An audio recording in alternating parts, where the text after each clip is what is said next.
Vamos para a lição de número 1. Qual que é o tema da nossa lição?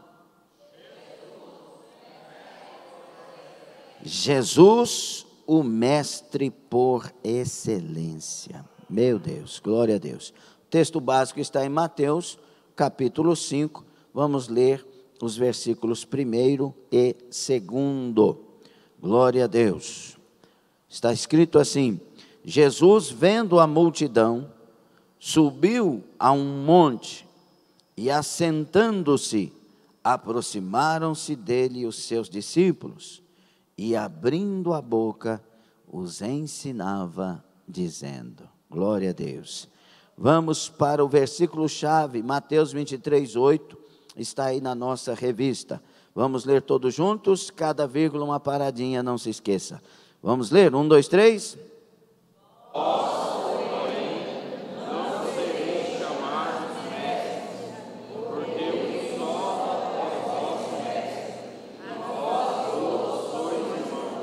Mateus 23, 8. Vós, porém, não sereis chamados mestres, porque um só é o vosso mestre, e vós todos sois irmãos.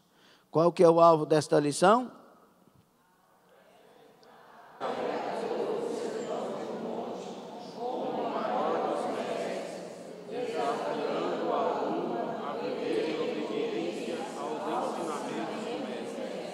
Este é o nosso alvo, apresentar o pregador do Sermão do Monte como o maior dos mestres, desafiando o aluno a viver em obediência aos ensinamentos do mestre.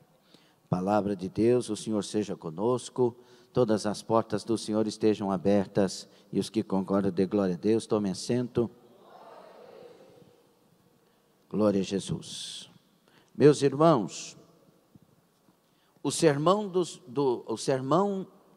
do monte, que também é conhecido como o sermão das bem-aventuranças, é um dos mais lindos sermões de Jesus, o mais famoso deles e talvez o mais profundo deles.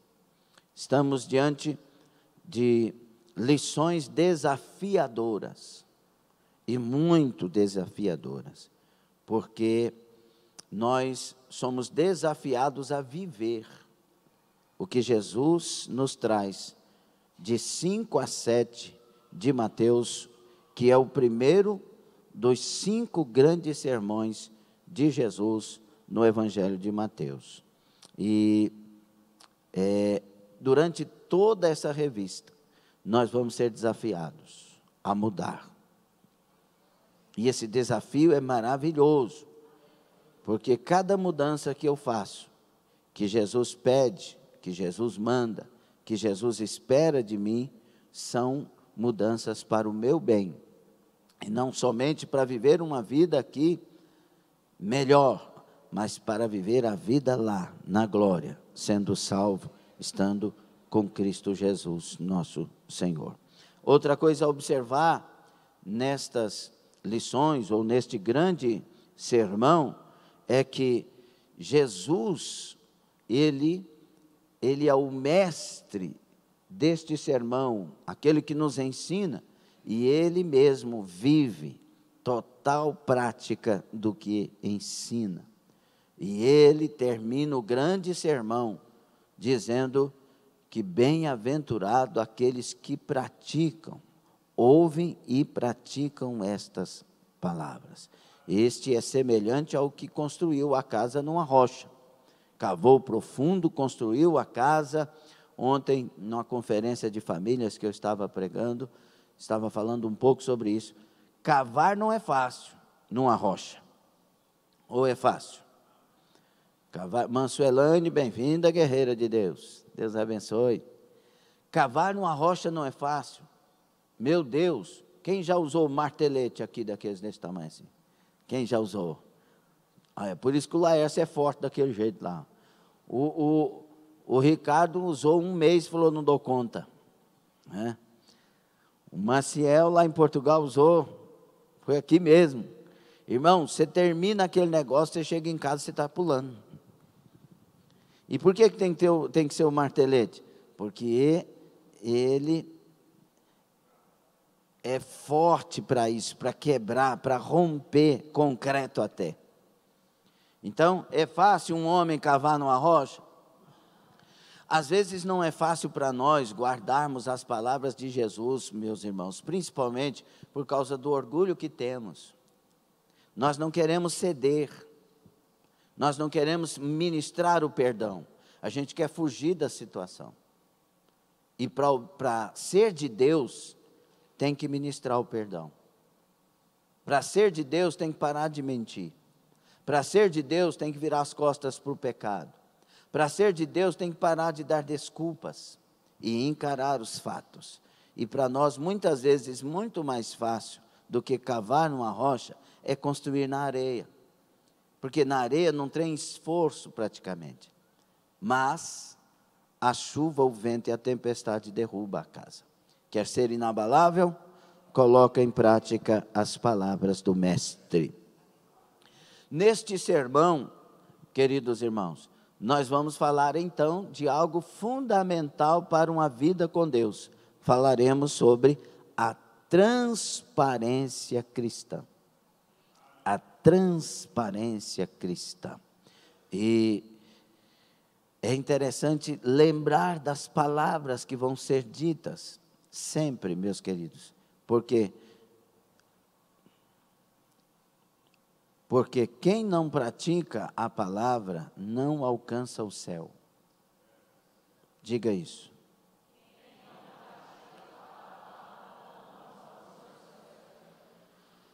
A palavra é lâmpada para os meus pés e luz para o meu caminho, que segue até a salvação eterna em Cristo Jesus. Então, e outra coisa que devemos observar, não será nesses dias ministrado, como nesta igreja não será ministrado uma religião para nós, do ponto de vista humano e do ponto de vista da religiosidade, não. Será ministrado a palavra e aquilo que Deus requer de cada um de nós. E aí, vamos aí para a nossa introdução. Nós vamos estudar um dos textos mais belos e conhecidos da Bíblia, o Sermão do Monte.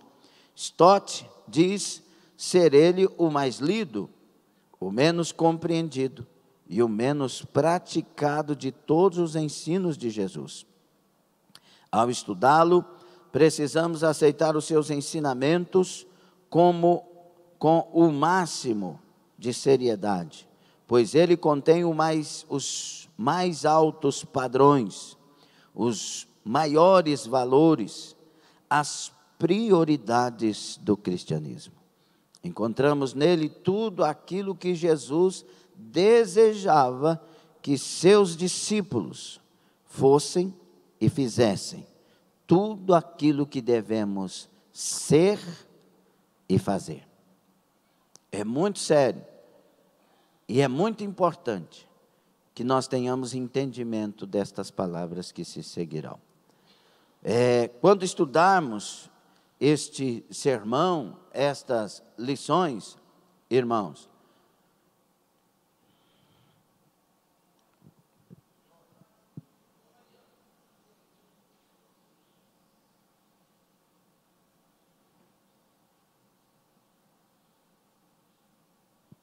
quando estudarmos estas lições, meus irmãos, devemos entender, acima de tudo, que nós não estamos estudando algo bonito, mas estudamos algo que devemos praticar. Algo que deve mudar o meu interior, mudar o meu comportamento, mudar a minha vida. Se esta palavra não nos mudar, não somos salvos. A graça não existe simplesmente como graça. A graça é a força de Deus para cada um de nós praticarmos o Evangelho. A graça não é uma deusa salvadora. O Salvador é Jesus Cristo. A graça é um favor que eu não mereço, que vem dele, chamado de poder, que me faz viver para a glória dele. que me faz ter atitudes como as dele, porque essa graça me regenera. Por isso ela é confundida, chamada o Espírito da graça, porque é o Espírito Santo em nós, que não merecíamos, produzindo em nós o caráter de Cristo e a pessoa bendita de Jesus Cristo. Essa graça se há manifestado para todos os homens. Diz isso Tito. Então, irmãos, precisamos ir além do sermão. Precisamos ultrapassar a beleza das suas expressões e ilustrações, o perfeito equilíbrio da sua estrutura, a harmonia dos seus ensinamentos, para chegarmos à pessoa do seu pregador, o mestre por excelência. O valor e a autoridade desse sermão está no próprio mestre. Ele é mais importante que seu próprio ensino. Quando eu ouvir Jesus, quando eu olhar para Jesus falando estas palavras, eu tenho que olhar e desejar ser como Ele é. Eu tenho que apreciar o caráter dele e querer ter um caráter como Ele tem. Por isso, a natureza de Cristo, ela vem para nós. A mente de Cristo, ela vem para nós. Como que ela vem? Quando somos de fato avivados, cheios da presença do Espírito Santo. Amém? Nessa primeira lição, nós vamos estudar a vida do mestre. Quem é esse mestre? Quem é Jesus Cristo? Ok? Jesus perguntou certa ocasião em Mateus 16, quem vós dizeis que eu sou? É uma pergunta que tem respostas as mais diversas. Quem vocês dizem que eu sou? O que eu digo que ele é uma coisa, e quem ele é de fato muitas vezes é outra.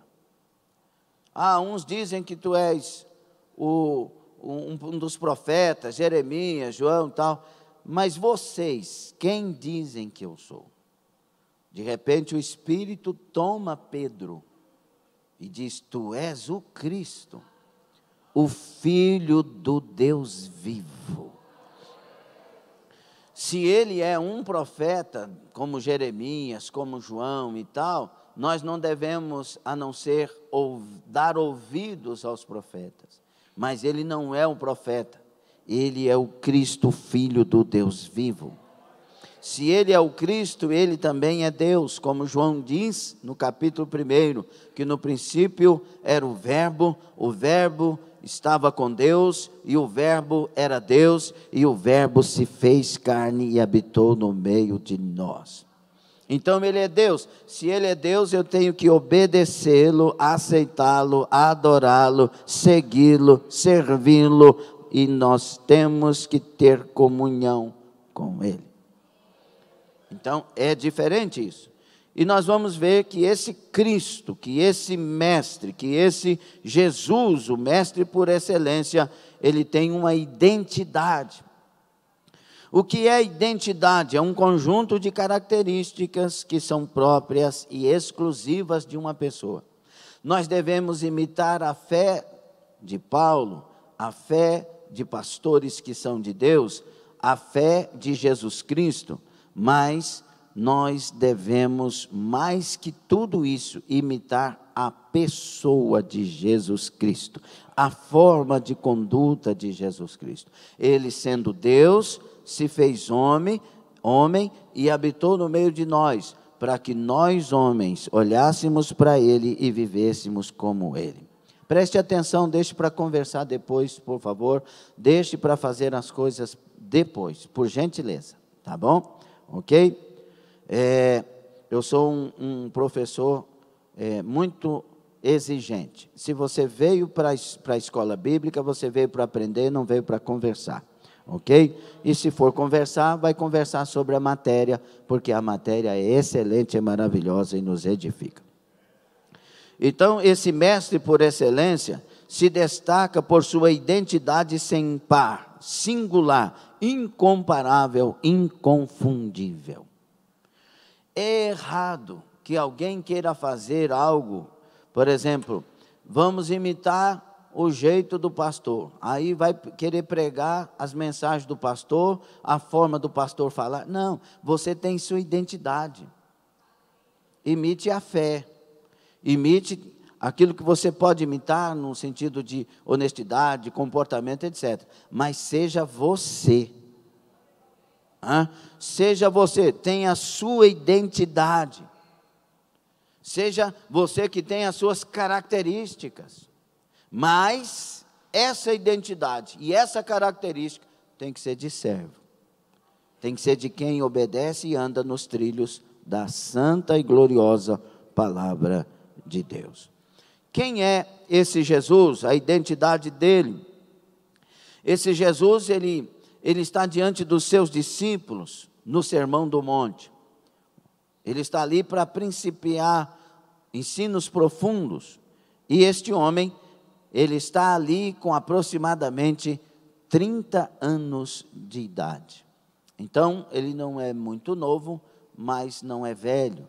Ele é alguém que está agora atingindo pelos judeus a idade de maturidade, que é de 30 anos acima. E ele é nascido em Belém da Judéia, mas ele passou cerca de 30 anos num lugarzinho que não era um lugar que se esperava muita coisa de Nazaré, não é? Na Galileia.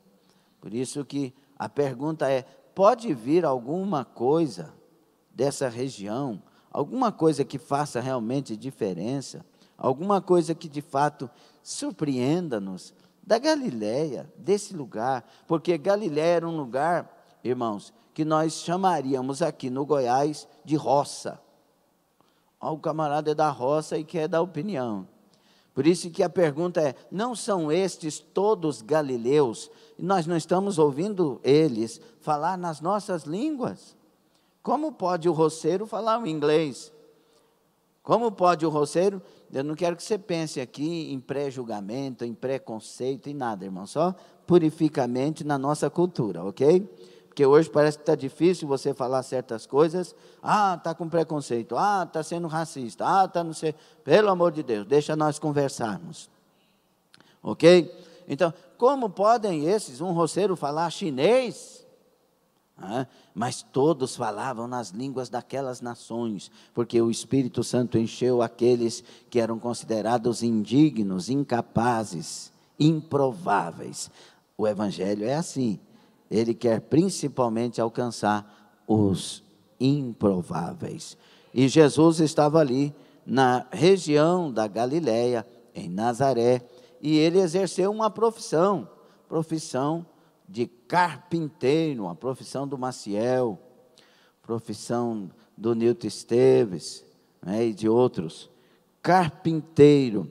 E ele não esteve como os demais que conhecemos, como Paulo, aos pés de Gamaliel. Ele não frequentou uma escola rabínica, alguma coisa assim, mas ele tinha conhecimento incomparável. E o segredo dessa pessoa simples, que era Jesus, é porque ele era tomado pelo Espírito Santo. Ele mesmo disse em Lucas 4, 18 e 19, o Espírito do Senhor Deus está sobre mim e me ungiu. Aleluia. Este homem simples, este homem que nada escreveu, ele começou a trazer ensinos que impactou multidões, nações e toda a terra, e vem impactando até hoje multidões. Ele, com seus ensinos, transforma vidas. Ele alcança ateus, estudiosos.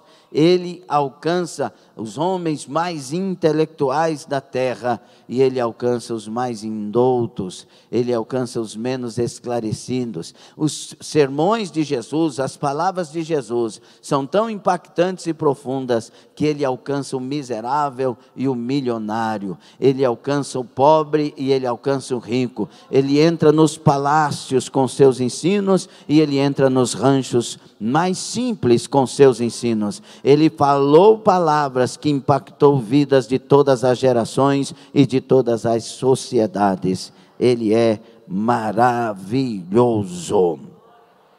Todos ficavam perplexos diante dos ensinamentos do Mestre Jesus. Glória a Jesus.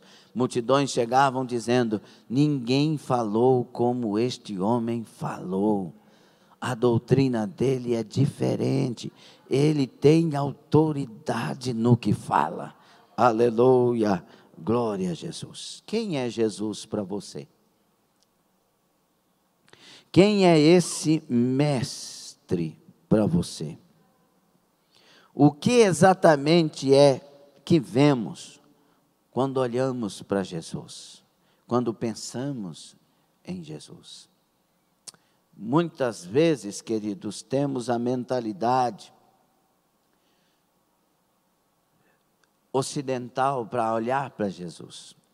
Nós ocidentais, eu não sei quando que nós adquirimos essa cultura, tem diversas colocações para isso, conjecturas, mas eu não sei quando, mas nós temos uma mentalidade de elogiar e de ouvir somente quando temos interesse.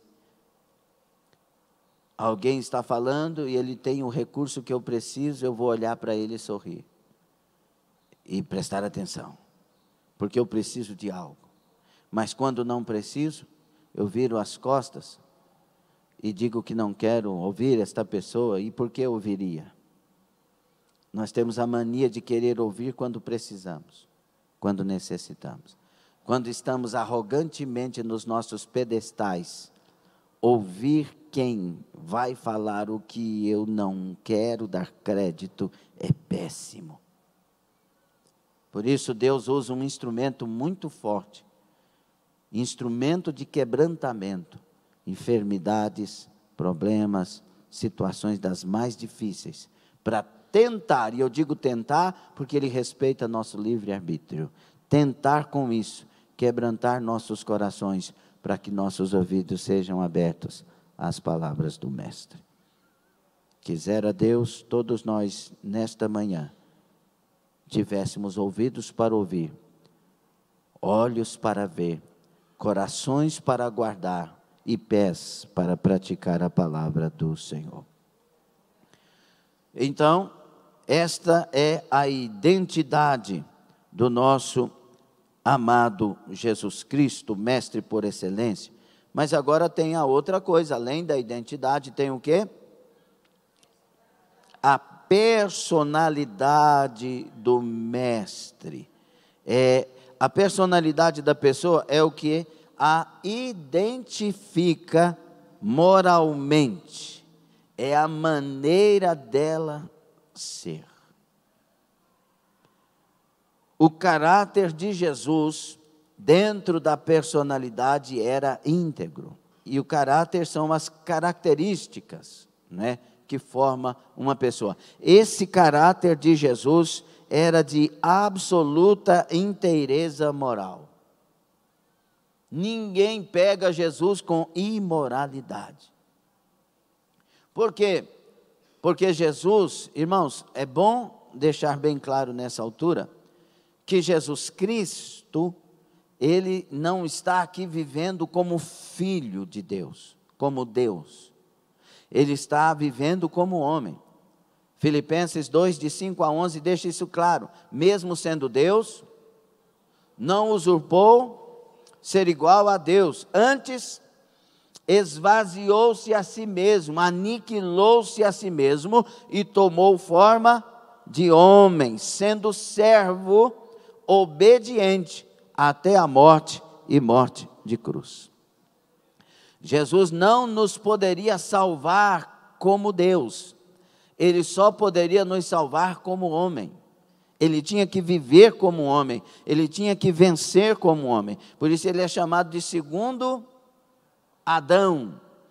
Adão vem de Adamá, no hebraico, que é relacionado ao chão.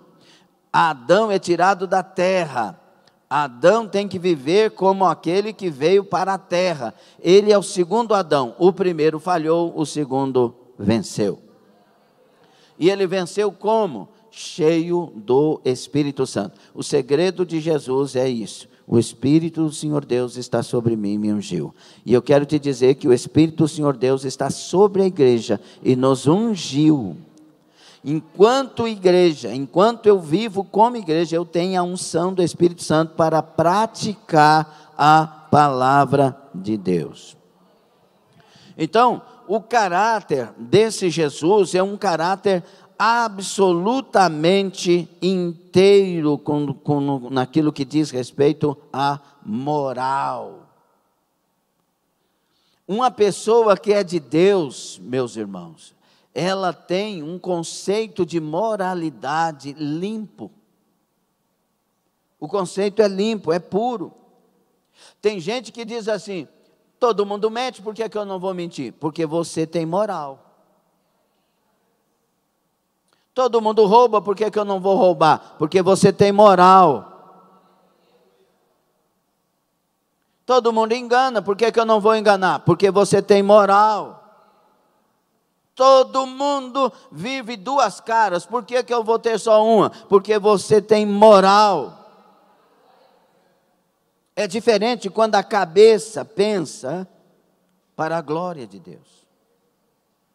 E eu estou falando aqui, irmãos, sabendo de muitos bastidores, de pessoas que quando na igreja parecem crentes, mas fora da igreja só Deus e o diabo conhecem, porque o diabo usa. Tem que ter moral, moral com as palavras, moral só para atender ligações que glorificam Jesus e não atinge você e nem a sua família, ligações de pessoas adúlteras que falam coisas que jamais deveriam ser ditas ou ouvidas por alguém que tem moral. E sabe o que é pior do que isso? Tem gente que dentro da igreja não tem moral, e tem gente que é ateu, nem crê em Deus, mas tem moral. Deus nos julgará naquele dia. Pois é, pastor, então cale a boca porque Deus vai me julgar. Não, não vou calar não, vou continuar falando, porque Deus vai julgar cada um de nós segundo as nossas escolhas e segundo o nosso caráter. O julgamento de Deus não é segundo o que eu fiz, mas segundo a intenção do porquê eu fiz. Porque Ele não julga as ações antes de julgar o porquê das ações. Por isso Ele diz: conheço você e eu sei bem quais são as tuas obras. Este é o segredo. Então, irmãos, Jesus Cristo, no seu caráter, foi 100% aquilo que ensinou. Ele ensinou aquilo que praticou. Ele praticou aquilo que ensinou. E ele desafiou os seus ouvintes a fazerem a mesma coisa. E ele nos desafia nesta manhã.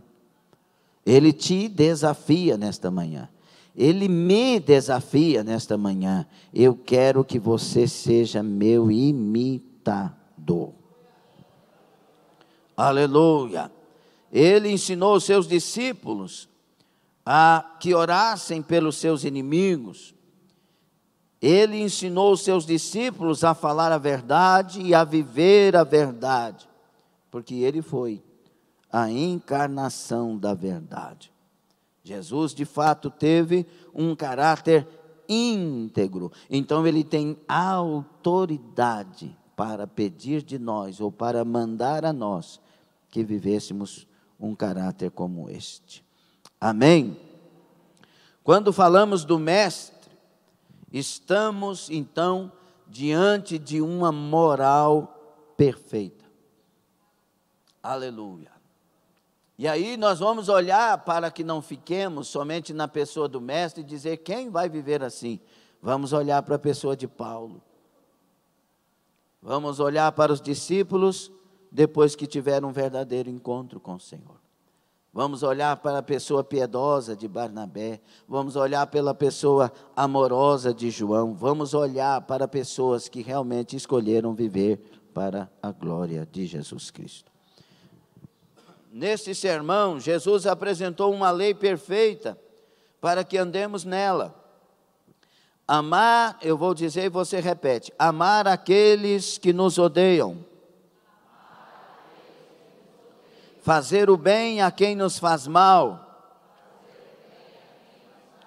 Bendizer a quem nos amaldiçoa. Orar por aqueles que nos consideram seus inimigos. Eu poderia acrescentar, por causa da Escritura, perdoar aqueles que nos magoam. Continuar ainda que a luta seja grande. Buscar o reino de Deus e a sua justiça. Amar a Deus sobre todas as coisas. Deus nos ensina a ir até o fim. E esse Jesus, na sua personalidade, além de um caráter íntegro, ele tinha a autoridade absoluta. Meus irmãos, a autoridade, ela só vem a partir de um princípio. O princípio da obediência. Não existe e não existirá autoridade sobre vida qualquer que não decida primeiro obedecer. O que nós dissemos em Filipenses 2:5 a seguir?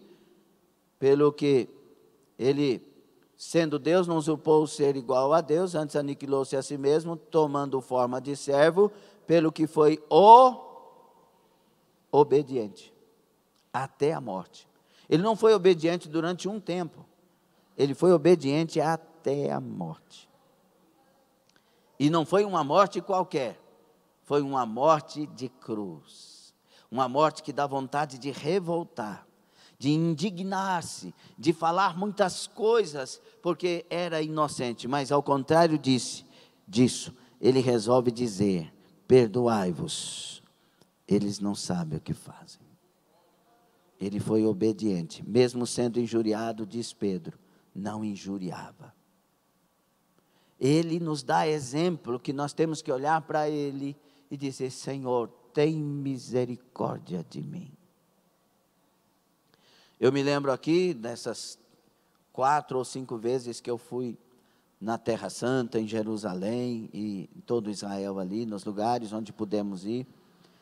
Eu me lembro de um sermão que o Ezequiel, Yehezkel, no hebraico, o nome dele, que era o nosso guia, no Sermão do Monte, começou a falar para nós sobre Jesus. E é interessante que ele é um judeu que não crê em Jesus como sendo o Messias. Mas ele no lugar do sermão, onde aconteceu o sermão da montanha, ele começa a falar: ninguém falou como esse Jesus. Ele chegava e falava diante dos ricos, e ele falava diante dos pobres, e aquelas palavras de Jesus penetravam os corações. E ele começou a falar de Jesus, e os olhos dele começaram a encher de lágrimas. Mesmo não crendo no Messias, ele sabia que ninguém falou como o Messias falou. E é interessante ele dizendo no seu sermão ali, o Ezequiel, Yehezkel, ele estava dizendo assim: olha, e os judeus não creram, porque os judeus esperavam que ele viesse num palácio, mas ele estava no meio dos pobres, falando palavras tão ricas. É o que a Bíblia diz: eles têm olhos, mas não veem. Foi-lhes fechados os olhos, mas os nossos olhos estão abertos, viu? Para entendermos as Santas Escrituras e tomarmos uma decisão nesta manhã: eu vou mudar de vida, eu vou imitar esse Jesus maravilhoso. Então, a autoridade, ela existirá a partir da obediência. Tem gente que fala bonito, que tem palavras bonitas, que são até palavras que tomam a atenção de multidões, mas elas não atingem a alma, porque a palavra, ela tem que atingir a alma. E quando que ela atinge? Quando quem está falando tem autoridade para falar. Por isso, quando muitas vezes alguém de uma igreja local assume um altar para falar, e as pessoas não estão ouvindo, muitas vezes é porque conhece a vida daquele outro, daquela outra, e sabe que até que as palavras são boas de ouvir, mas as atitudes da pessoa impedem que essas palavras entrem nos corações. É muito importante lembrar também que Jesus, ele sempre foi cheio de autoridade, mas ao passar na Galileia, quando falava, as pessoas não quiseram ouvir. Quando no capítulo 6 de João também, ele falava com autoridade, uma multidão virou as costas, porque aí vem a segunda coisa que acontece para pessoas não ouvir, mesmo sendo palavras de autoridade, quando a multidão não quer viver o que ouve.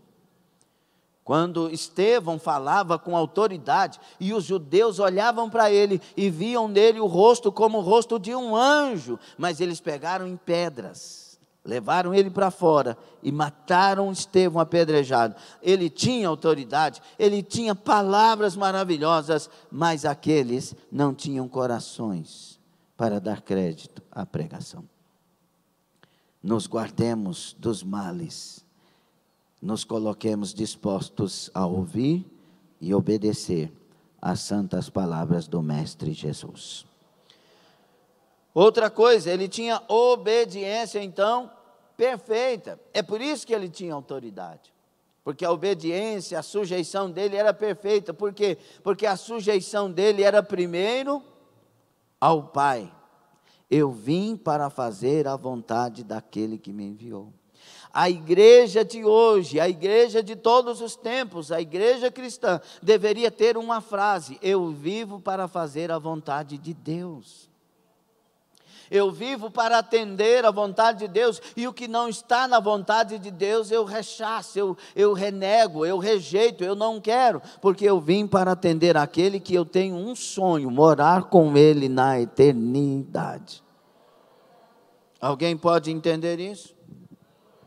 Jesus disse, no próprio sermão, capítulo 5, o versículo 17, fiquem com o sermão aberto, o versículo 17, diz assim: não cuideis que vim destruir a lei ou os profetas, não vim abrogar, mas cumprir.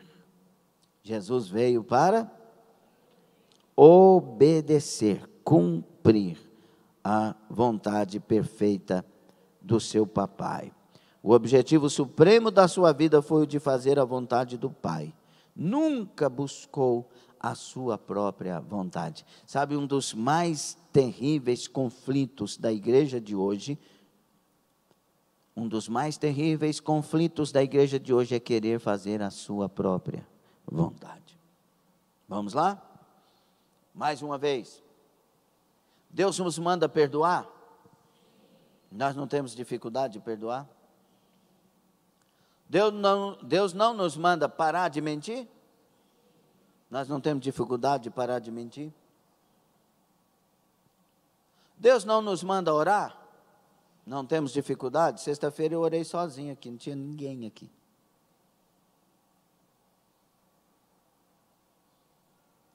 Deus não nos manda jejuar? Nós não vivemos dando desculpa para não. Dor aqui, dor ali, problema aqui, problema ali, mas no dia que tem que fazer um exame, fica. Às vezes 24 horas. Às vezes aquele exame mais difícil, colonoscopia, além de não comer, ainda fica limpando o organismo. Manjana é da área da medicina. Nós temos, nesses dias, razões para não obedecer. E Deus não pede razões, Ele pede submissão, sujeição, obediência irrestrita. Escute bem, com toda a inteligência que você tem, Jesus sabe o que exigir de nós. Jesus sabe tudo o que nós precisamos parar de fazer. Ele sabe todas as respostas, todas as desculpas. Ele nos conhece muito bem. E Ele diz a nós que devemos ser obedientes, servos. Servos não questionam o seu Senhor, servos obedecem. O Mestre ensinou que a conduta de seus discípulos deve ser essa também. Por isso o versículo 21 do capítulo 7 aí do sermão. Capítulo 7 de Mateus, versículo 21. Folheie aí a sua Bíblia. Versículo 21.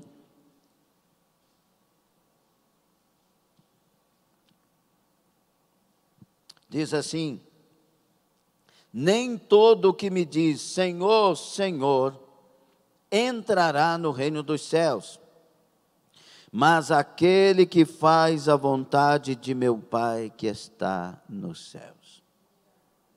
Não adianta chegar para ele, os versículos se seguem, e dizer, mas em teu nome fizemos milagres. Aparta de mim você que praticou iniquidade. Mas eu fiz milagres, mas não obedeceu. Mas eu profetizei, mas não obedeceu. Mas eu fiz maravilhas no teu nome, até os demônios eu expulsei no teu nome, mas você não obedeceu. Apartai-vos de mim. O segredo para agradar a Deus não é ser cheio dos dons, embora devemos todos sermos cheios dos dons. Mas o segredo para agradar a Deus é ser obediente à sua palavra.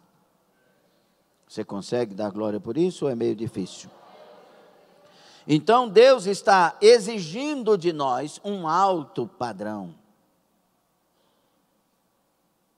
Deus não tem um padrão para você, para mim, para a igreja, seja ela o nome que tiver, seja Assembleia, seja Batista, seja Presbiteriana, seja Altíssimo, seja Orvalho do Monte Hermon, seja a Chegada de Cristo, Brasil para Cristo, seja que igreja for. Deus tem para a igreja um padrão superior ao padrão dessa terra. O nosso lugar é o andar de cima. Nesse mundo mentem, no nosso mundo nós não mentimos. Nesse mundo vivem em adultério, vivem em prostituição, vivem embriagados, vivem efeminados, vivem um punhado de coisas, usando os textos bíblicos, mas no mundo de Deus nós fomos libertos e convertidos e transformados. É diferente. Façamos do padrão de Jesus o nosso padrão de vida. Não gostou dessa parte? Falemos da palavra com autoridade, tenhamos um caráter íntegro, amemos mesmo quando não esperamos receber amor, façamos o bem sem esperar recompensas. Tenhamos como objetivo supremo da nossa vida fazer a vontade do Pai, obedecer a sua palavra, obedecer aos ensinamentos do Mestre, e nós seremos conhecidos como cristãos. Cristos pequenos, cristãos. Além da personalidade, temos também a pedagogia do Mestre. Pedagogia é um conjunto de métodos, de técnicas e de conhecimentos que constituem a prática do ensino. A forma que ele usou, Jesus, ele realmente é e sempre será o mestre dos mestres, o mestre por excelência. Ele mesmo se declarou mestre único, Mateus 23, 8. Nós lemos aqui na verdade prática. Não se distinguiu como orador, como líder, mas como mestre. Segundo Price, autor da Pedagogia de Jesus, no Novo Testamento há 45 referências de Jesus Cristo ensinando. E quando pregava e ensinava. Os estudiosos dizem que Jesus gastou 70% do seu sermão, 70% da sua vida ensinando. E ele usava os métodos mais maravilhosos para a compreensão. Quando ele, como mestre, queria não ser entendido, ele sabia falar, ele sabia confundir, ele sabia cegar os olhos do entendimento. Mas quando ele queria ser entendido, ele esmiuçava tudo e as pessoas entendiam o que ele estava falando. E é interessante que os discípulos muitas coisas não entendiam, porque ele não estava só falando para os discípulos, mas falava para todos abertamente. Por isso, em particular, Jesus explicou várias parábolas e várias palavras que usou. Mas quando chegou o momento que Jesus quis que os discípulos tivessem entendimento, ele abriu os olhos dos discípulos. E eles disseram: agora ouvimos e entendemos tudo o que o Senhor fala. E isso quer dizer que, além de Jesus ser um mestre, um pedagogo por excelência, ele também tem palavras espirituais que só vão entender aqueles que ele abrir os olhos para tal. Eu me lembro quando Jesus me salvou por sua misericórdia. Eu lia o Novo Testamento. Quando lia o Novo Testamento, muitas coisas eu não entendia, mas entendia o que eu precisava. E quando eu entendi o que eu precisava, eu falei: meu Deus, para morar no céu tem que ser crente então. Crente eu nunca vou dar conta de ser. Eu falei: Jesus, tem misericórdia. Aí eu falava assim: Deus, se eu for morrer, o Senhor me dá uns 30 minutos para me pedir perdão pelos pecados meus. Porque eu não vou dar conta nunca de ser crente, mas eu quero ir para o céu. E aí eu ficava preocupado, morrendo de medo de morrer. E aí, meus queridos, chegou o momento que Jesus, vendo essa minha preocupação, me levou à salvação. E me trouxe graça para viver essa palavra. E onde eu quero chegar é que agora eu comecei a ler a Bíblia e eu entendia o que estava lendo. E eu chorava lendo a Bíblia, porque agora meus olhos estavam abertos. E ele não abre os olhos de quem estudou matemática, quem estudou a medicina, quem estudou a engenharia, fulano de tal, não. Ele abre os olhos de qualquer um que se entregou a ele. Até quem não sabe ler começa a entender. A minha mãezinha aprendeu a ler na Bíblia. Muitos aqui têm histórias de avós, de mães, de pais, que aprenderam a ler na Bíblia. Deus ensinou a ler a partir da Bíblia. Bem-vindos ao livro sagrado, ao livro santo, ao livro. Este livro aqui não é como um livro qualquer, mesmo que seja muito famoso, não. Este livro é o livro de Deus, e as palavras são vivas, elas saltam para dentro de nós e nos transformam. E esse mestre é um mestre realmente por excelência. Ele viu no ensino a oportunidade para formar caráteres, atitudes e ideais no homem. E por isso ensinou a toda hora e em qualquer lugar. Ele sempre se dedicando a ensinar, a ensinar. Quando ouvirdes, faça assim. Quando falarem, faça assim. Quando chegar, faça assim. E ele sempre ensinando, ensinando, ensinando. Escute, dentro dessa pedagogia do mestre, tem o conhecimento da matéria. Porque cada bom pedagogo, Ivone e tantas outras pedagogas, né, que temos aqui, temos a irmã Leslie, professoras Marlene, Rafaela, tantas pessoas aqui, não é? Que foram e são professores e etc. Quem aqui que já foi ou é professora? Levante as mãos. Professor, professora, mãe Ione aqui, do irmão Inácio, não é? Maristela, aqui, lá, Marcilene, aqui aquela irmã ali, glória a Deus, que bom.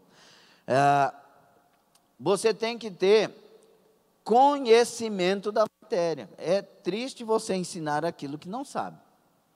Como, irmãos, aqui para vocês, quando eu saí do Bradesco, porque eu estava morrendo de tanto trabalho. Eu acordava de noite atendendo pessoas, entregando contrato em pé no meu quarto. Aí meu Deus do céu, estava ficando doido de tanto trabalho. O Bradesco não explora não, ele escraviza. Quer dizer, ele fazia isso, não faz mais. Pronto. Não, eles me processam aqui.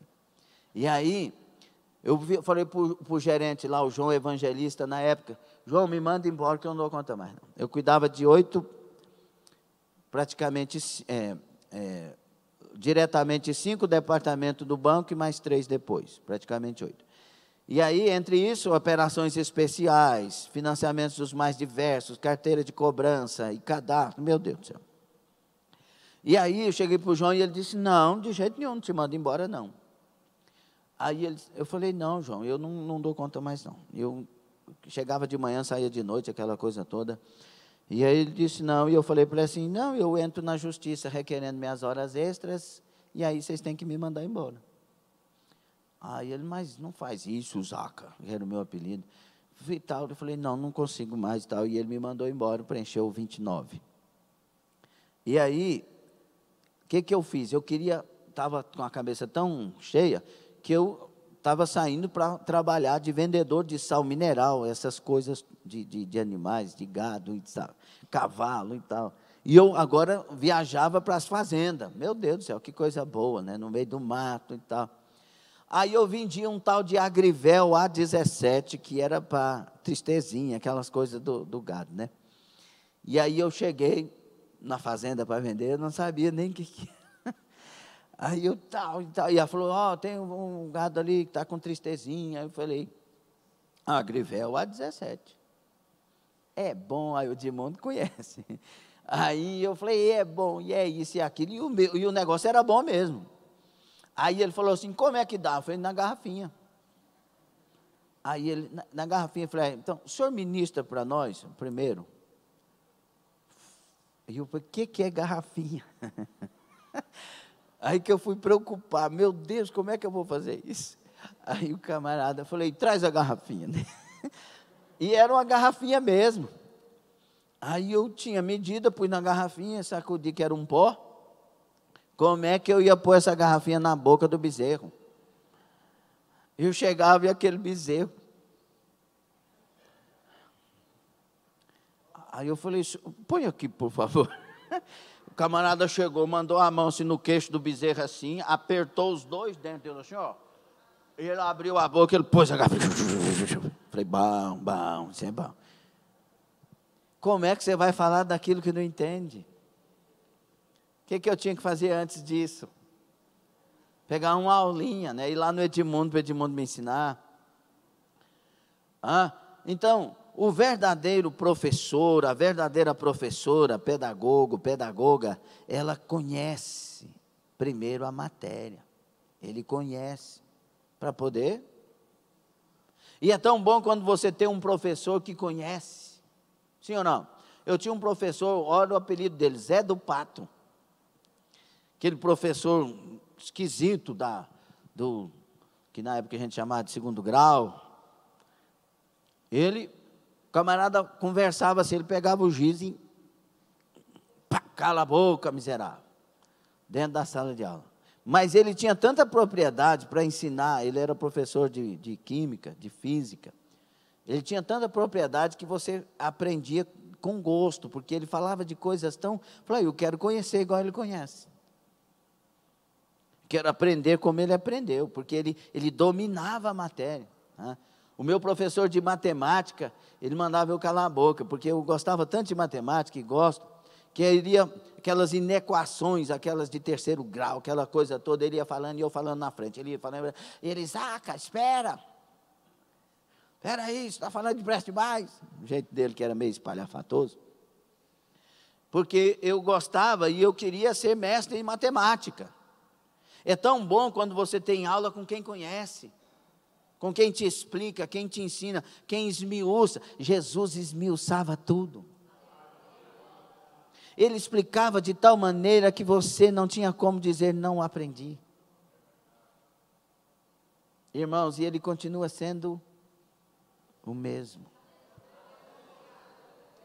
E deixa eu falar uma coisa para nos assustar. A gente sabe tudo que precisa saber para viver para a glória dele. Porque ele já nos ensinou. Ele tem nos ensinado. Paulo usa uma expressão que dói o coração, quando ele vai se despedir dos Efésios. Preste atenção nisso. Ele vai se despedir dos Efésios. E ele diz, eu tenho as minhas mãos limpas do sangue de vocês. porque eu acordei de madrugada, eu vos ensinei a palavra em todo o tempo, eu trouxe a vocês tudo o que vocês precisavam saber. As minhas mãos estão limpas do vosso sangue. E eu me lembro aqui do nosso encontro da família, no dia 18 que tivemos, e que Deus me deu essa expressão para falar com as famílias. Nunca tinha usado essa expressão, e ela veio assim, sem que eu pensasse em pronunciá-la. Eu estou limpo do sangue das vossas vidas, porque eu vos falei toda a palavra que o Senhor colocou na minha boca.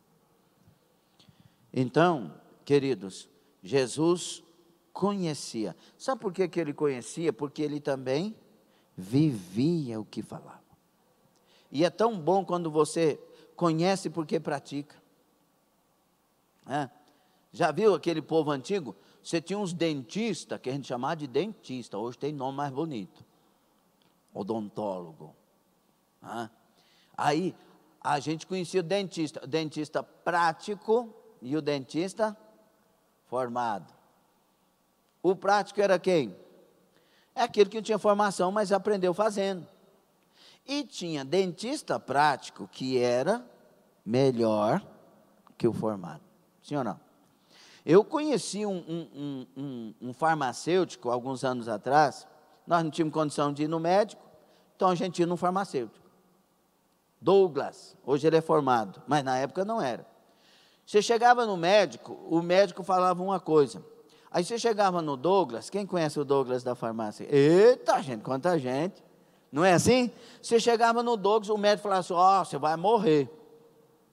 Aí você chega, estou exagerando para você entender. Você chegava no Douglas e falava assim, não, toma isso aqui, vai resolver. Não era assim? Aí ele falava assim, o que você está... tem um negócio aqui. Ele falou assim, você sente isso, isso, isso? Eu falei, também. Ele falou, então peraí. Aí ele vai lá e... Hoje ele é formado, mas ele não era. Por quê? Porque ele vive na prática. Escute, comece a praticar a palavra de Deus para você ver. Você vai ter um prazer enorme de ensinar a palavra e de revelar a palavra para muitas pessoas. Mas se você não praticar, você não terá essa facilidade, pelo contrário, você encontrará argumentos para dizer que isso é exagero, que aquilo também é, e que isso não pode, isso eu já tentei, não consegui, etc. Mas vai conversar com quem pratica a palavra. Gostou dessa parte, não? O Sermão do Monte, irmãos, nunca precisou ser corrigido. Nada teve que ser acrescentado ou excluído. O Sermão do Monte nunca precisou ser atualizado. Ele é sempre, sempre será atualíssimo. Jesus, agora ele também, além de ter conhecimento da matéria, ele tem conhecimento da natureza humana. Como é bom quando o professor estuda seus alunos. Hoje tem certas classes que são separadas, né? Os autistas, a classe dos especiais nisso, naquilo outro, etc. A gente tem que falar bem rápido para não parecer que tem preconceito. Na verdade, cada um com suas dificuldades tem a lei da compensação. Eles são muito mais inteligentes e espertos em outras áreas. Sim ou não? Mas a gente faz bagunça com muita coisa. Aí, a professora, quando conhece a deficiência ou a eficiência exagerada do aluno, ela sabe trabalhar, o professor sabe trabalhar diferente. Quantas pessoas dispensaram alunos excelentes por não conhecer a natureza? Thomas Alva Edison, o que ele inventou? A lâmpada, além de várias outras invenções. E o que aconteceu com ele? Ele foi mandado embora para casa. Esse menino não dá para ser aluno, ele tem problema. E a mãe deixou tudo para ser a professora dele. E ele se tornou o grande Thomas Alva Edison. Então, como é bom. E aí, por que eu me rendo a Jesus? Primeiro, porque a sua graça me alcançou, claro. Porque a misericórdia dele, a bondade dele, etc, etc, etc, etc.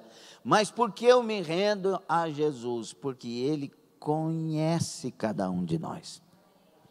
É por isso que Ele trabalha diferente com cada um de nós. Está lá o Gerson e a Maria Teles morando na mesma casa e casados e chamados de uma só carne. Mas Deus trabalha de maneira diferente com o Gerson, assim como trabalha de maneira diferente com a Maria Teles.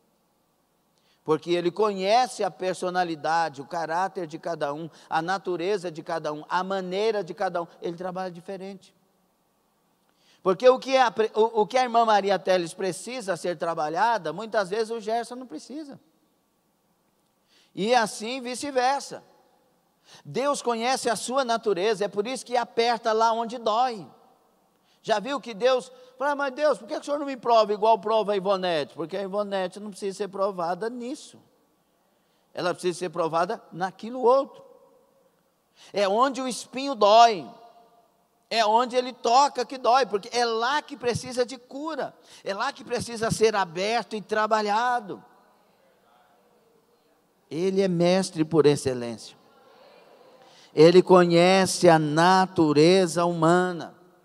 É por isso que o professor da escola bíblica dominical, o mestre, o pastor da igreja, ele precisa atingir os seus alunos. Ele precisa falar de coisas que seus alunos precisam ouvir. É interessante, né? O professor lá de engenharia, de construção civil, ele vai falar, essa massa funciona, essa massa não funciona, esse material aqui é bom, aquele não é, por causa disso, você tem que fazer o cálculo nisso, ele vai ensinar tudo. E se ele ver a deficiência de um dos alunos, ele vai bater na tecla da deficiência com aquele aluno, para que ele possa ser aprovado naquilo que não está sendo. E assim diversas profissões, não é, engenheiro Laércio? E aí o que tem que acontecer com o pastor da igreja? Ele tem que tocar onde precisa. Ele tem que ter a liberdade de ser pai espiritual e tocar onde precisa. E você que é tocado onde precisa, tem que acordar e dizer, eu preciso aprender isso mesmo. Eu quero morar no céu e eu quero ser abençoado. Fala, Jesus, que o teu servo ouve. Vocês concordam ou discordam? Quando você liga um GPS, os de hoje, que os de antigamente deixavam você dentro dos rios, muitas vezes. Você ia seguindo o GPS, assim, quando chegava na estrada, acabou. Meu Deus! Lá em Dublin, quando nós estávamos chegando para devolver o carro que nós alugamos, irmão, nós entramos dentro de um lugar e o GPS foi levando, quando nós chegamos não tinha mais rua. E nós entramos para uns negócios, de uns becos lá, e eu falei, Jesus, tem misericórdia. E era de madrugada, 2h da manhã, a pastora Cilei ficou apertada. Menino do céu, onde nós estamos? Eu falei, é uma boa pergunta. Mas o GPS estava dizendo, é aqui. Eu falei, não. Nós tivemos que voltar e aquela luta para devolver carro, e o avião ia sair 5 da manhã, mas ninguém dormiu, e corre para lá, corre para cá, o Luiz Cláudio ajudou, e nós fomos, e vai, até que deu certo, e bum, entrou no avião. Porque o GPS levou para o lugar errado. Não pode ser assim. Irmãos, nós temos que sermos conduzidos para o lugar certo, e é a Bíblia Sagrada, é a vontade de Deus, é a palavra de Deus, e os ensinamentos que precisamos que sejam tocados na área que nos estão desviando do caminho. Precisa ter a correção. Por isso, um dos mandamentos é para a comunidade, exortai-vos uns aos outros. Glória a Deus. Então, além de conhecimento da matéria e da natureza humana, Jesus também tinha conhecimento dos métodos de ensino. Como ele era e é mestre por excelência. Aleluia. Então, vejamos qual foi o procedimento metodológico de Jesus para ensinar as grandes verdades. Começou,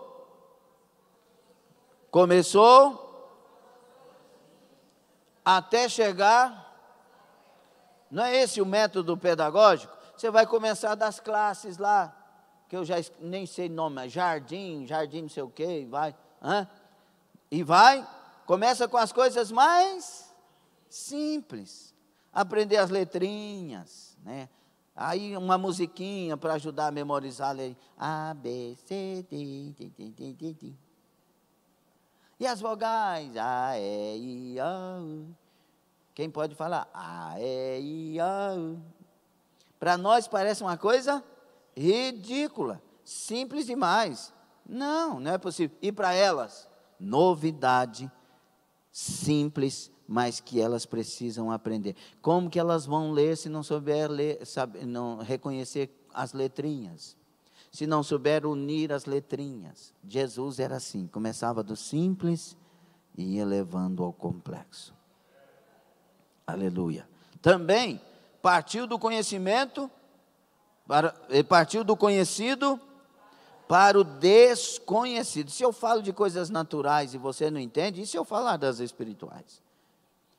Jesus falou com Nicodemos coisas simples, mas ele não entendia aquelas. Então ele disse, e agora eu não posso falar de coisas mais excelentes?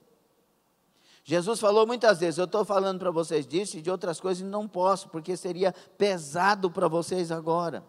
Ele partia do simples, ele partia do conhecido, para levar ao complexo, para levar ao desconhecido. Muitas vezes os servos de Deus usaram expressões que nós conhecemos para falar de coisas complexas, né? João, quando revela a cidade santa, ele diz, lá tem ruas, não é de ouro, como que de ouro? Porque o material lá das ruas é tão excelente, tão glorioso, que João procurou, no entendimento dele, o que seria semelhante para que as pessoas entendessem. Então, do desconhecido, ele tinha que trazer algo conhecido. As ruas são como que de ouro, os rios como que de cristais. Lá é um lugar glorioso demais. A glória daquela cidade, aleluia. E ele sempre fez uso de perguntas, né? O método de Jesus também sempre foi um método para levar as pessoas a respostas com seus esforços. Métodos indutivo, por exemplo, pergunta e resposta, pergunta para reflexões, né? Jesus, no caso, usou muitas perguntas. Para que serve o sal? Qual a recompensa em amar os que vos amam? Pode alguém colher uvas do espinheiro? Então ele ia trazendo essas coisas para ensinar. Que coisa linda, meu Deus. E ele também contou histórias, como por exemplo, dentro do sermão está 7, 24 a 27. Um homem prudente edificou a sua casa sobre a rocha. Ele vai trazendo coisas para que a história dele leve nós à história que precisamos guardar. O que ele queria que as pessoas guardassem, não é que um homem que cava numa rocha pode construir a casa e deve construir, não. É que nós devemos assemelhar que a palavra de Deus colocada em prática me fará tão seguro quanto aquela casa naquela rocha.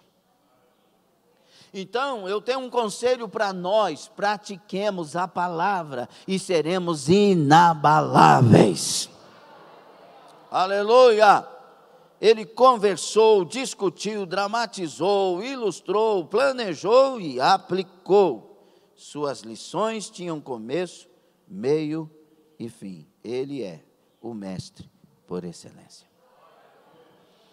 Então, antes de todos os ensinamentos que teremos subsequentes aqui, nós tínhamos que saber quem é que está falando conosco. Ele sabe o que está falando. Ele é o que está falando. Ele é o exemplo por excelência para todos nós. Não é o que se estuda, mas com quem se estuda que importa. Que privilégio extraordinário é o nosso. Estudamos com o Mestre Divino. Ele sabe tudo sobre o céu. Ele sabe tudo sobre o mundo. Ele sabe tudo sobre nós. Que responsabilidade tremenda é a nossa. Diante de tal Mestre, temos que obedecê-lo e segui-lo com fidelidade, alegria e perseverança. Esse sim, vale a pena ouvir, vale a pena obedecer e vale a pena seguir. Esse é o mestre dos mestres, Jesus Cristo. Aleluia, glória a Deus. Irmãos, é tão interessante, ele pega Bezaliel, que não sabe fazer nada do que está por vir. Ele tinha que construir um tabernáculo. Ninguém sabia o que era tabernáculo. Não existia tabernáculo na época. E ele dá a instrução. E o Espírito de Deus vem sobre Bezaliel. E ele faz aquela engenharia linda. Ele pega Noé, que não existia nenhum barco semelhante àquele para suportar um dilúvio. Que engenharia seria aquela? Mas ele instrui Noé e ele constrói uma arca que é inabalável, que vence todo o dilúvio. Ele continua instruindo cada um de nós para fazermos aquilo que não sabemos. Eu me lembro do testemunho do Marcos, que hoje é pastor Marcos. Ele não tinha recurso e Deus falou para ele assim: vai construir, vai fazer forro para carros, montar som e os forros que punha nas portas dos carros e tal. Quem lembra disso? Hoje os carros já vêm tudo pronto, não precisa, né? A não ser os Fusca velho que tem por aí, né? Aí, glória a Deus, tem gente aí que conseguiu realizar sonho de criança, um Fusca, glória a Deus, isso é bom. E aí, meus irmãos, ele disse: eu não sei trabalhar, eu não sei mexer com isso. Ele disse, durante o dia, Deus disse a ele: durante o dia, pega o serviço, e à noite vem que eu vou te ensinar. E ele comprou todo o material, durante o dia pegava serviço, e à noite ele ia para a garagem dele, fechado, e aí ele começava a cantar, glória, glória, aleluia, e Deus ia levando a mão dele, e ele ia cortando, e fazendo o serviço. Deus continua nos ensinando a fazer o que nós não sabemos fazer. O problema, e a pergunta é se nós estamos rendidos para que Ele tome nossas mãos, para que Ele tome nossas mentes, para que Ele tome nossos olhos, para que Ele tome nossos corpos, nossas vidas e possa dirigir.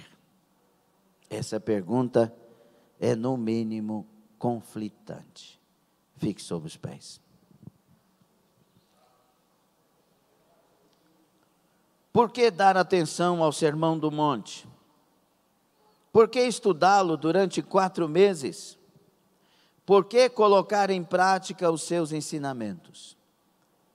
A resposta é uma só: pela pessoa do Mestre. Você ouviu ou não? Pela pessoa do Mestre. Ele sempre teve mensagem, método e vida. Eis a razão para estarmos estudando esse sermão. Eis a razão para colocarmos em prática os seus ensinamentos, que não são conselhos prudentes para épocas passageiras, mas são ordens para serem obedecidas em todo o tempo. O Sermão do Monte é um autêntico pronunciamento de Jesus. Seu conteúdo é relevante para o mundo moderno e seus padrões foram estabelecidos para ser cumpridos pelos cidadãos do reino, aqueles que passaram pelo novo nascimento e fazem parte da família de Deus. É o que diz Apocalipse 2:7 e outros. Quem tem ouvidos para ouvir, ouça. Pela oração, pelo estudo da palavra, pela comunhão com o Senhor e com os irmãos, certamente estaremos recebendo a graça e a força que necessitamos para vivermos à altura os ensinamentos de Jesus, o Mestre por excelência. Será que vale a pena? Será que vale a pena? Curve a sua cabeça, feche os seus olhos. Em nome de Jesus Cristo. Perguntas para a nossa reflexão. Estamos vivendo os ensinamentos de Jesus Cristo? A palavra de Deus é o fundamento de tudo o que vivemos e praticamos.